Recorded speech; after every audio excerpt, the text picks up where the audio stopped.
So ಇಲ್ಲಿ ನೋಡಿ 24ನೇ ಪ್ರಶ್ನೆಯನ್ನ ಗಮನಿಸಿ.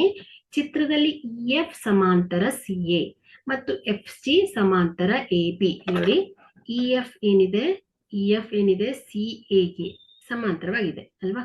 ಸೊ ಇಎಫ್ ಏನಿದೆ ಸಿ ಎಗೆ ಸಮಾಂತರವಾಗಿದೆ.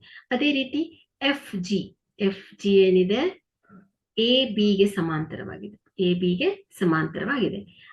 ಆದರೆ ಡಿಇ ಬಾಗಿಲೆ ಇಸಿ, ಆದರೆ ಡಿಇ ಬಾಗಿಲೆ ಇಸಿ ಏನಾಗುತ್ತೆ ಅಂತ ಕೇಳ್ತಾ ಇದ್ದಾರೆ.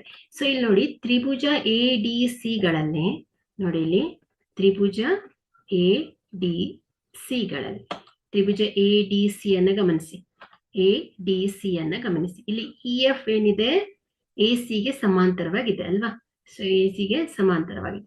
ಹಾಗಾದ್ರೆ ಇವುಗಳ ಅನುಪಾತಗಳೇನಾಗುತ್ತೆ? ಡಿಇ ಬಾಗಿಲೆ ಸಿಇ, ಡಿಇ ಬಾಗಿಲೆ ಸಿಇ ಬರಬ್ಬರಿ ಏನಾಗ್ತಾ ಇದೆ? ಡಿಎಫ್ ಬಾಗಿಲೆ ಎಫ್ ಎ ಅಂತ ಬರಿಬಹುದು.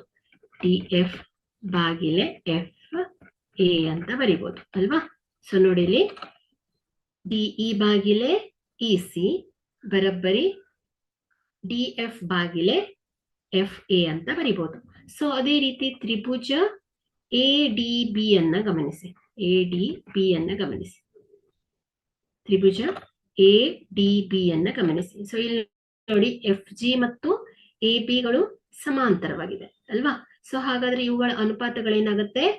ಎಫ್ ಡಿ ಬಾಗಿಲೆ ಎಫ್ ಎ, ಎಫ್ ಡಿ ಬಾಗಿಲೆ ಎಫ್ ಎ ಬರಬ್ಬರಿ ಡಿ ಜಿ ಬಾಗಿಲೆ ಜಿ ಬಿ ಅಂತ ಬರಿಬಹುದು ಅಲ್ವಾ.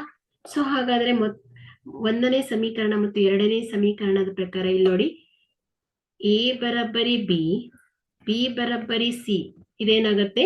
ಎ ಬರಬ್ಬರಿ ಸಿ ಆಗತ್ತಲ್ವಾ. ಹಾಗಾದ್ರೆ ಡಿಇ ಬಾಗಿಲೆ ಸಿಇ ಬರಬ್ಬರಿ ಏನಂತ ಬರಿಬಹುದು ನಾವು?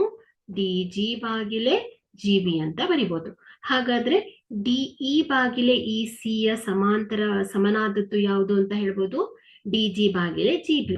ಸೊ ಇಲ್ಲಿ ಉತ್ತರ ನೋಡಿ ಡಿ ಜಿ ಬಾಗಿಲೆ ಜಿ ಬಿ. ಎ ಅಲ್ಲೇ ಸಿಕ್ಬಿಡ್ತು ನಮ್ಗೆ ಉತ್ತರ ಅಲ್ವಾ.